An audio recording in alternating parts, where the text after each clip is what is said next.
Does that comport with how they reacted when you brought this to them for comment? Did they seem surprised that a memo like this might exist?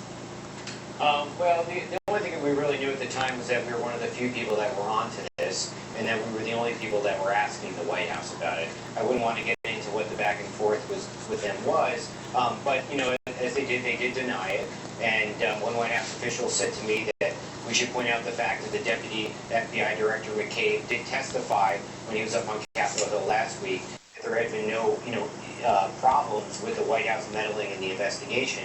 So that's something that we don't quite understand why McCabe would say that, given what happened with Comey. But as the story goes forward, there's a lot of things that we don't know, but we do feel confident in the information that we published and in the fact that these memos do exist.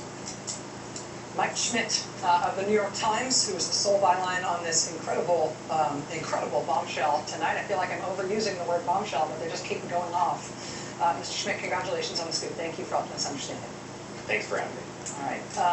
One of the things I also need to tell you that we have another smaller piece of this story to break tonight.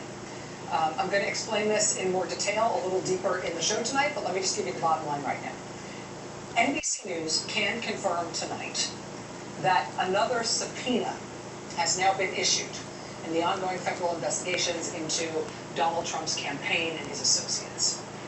This breaking news scoop tonight from the New York Times is about the federal FBI investigation into Mike Flynn. That New York Times reporting tonight is that Trump himself allegedly tried to get the FBI director to shut the Flynn investigation down.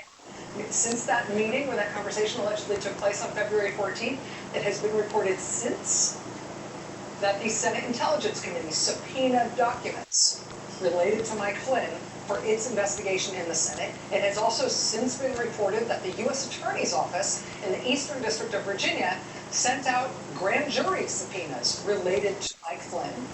Subpoenas that went out to people who had business relationships with Mike Flynn. So that's what we've known about the Flynn part of the Trump-Russia investigation. What we are adding to that, what we can report tonight exclusively, is that there is another subpoena.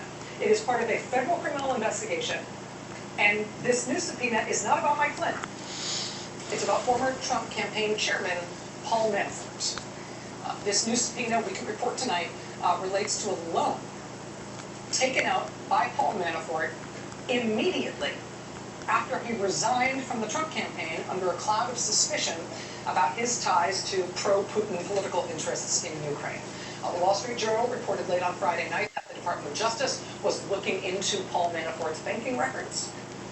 What we can add now is that a subpoena has gone out. It is related to a specific loan from a company that is related to a previous Trump business associate. Now, I will explain exactly what we know about this information a little later on this hour.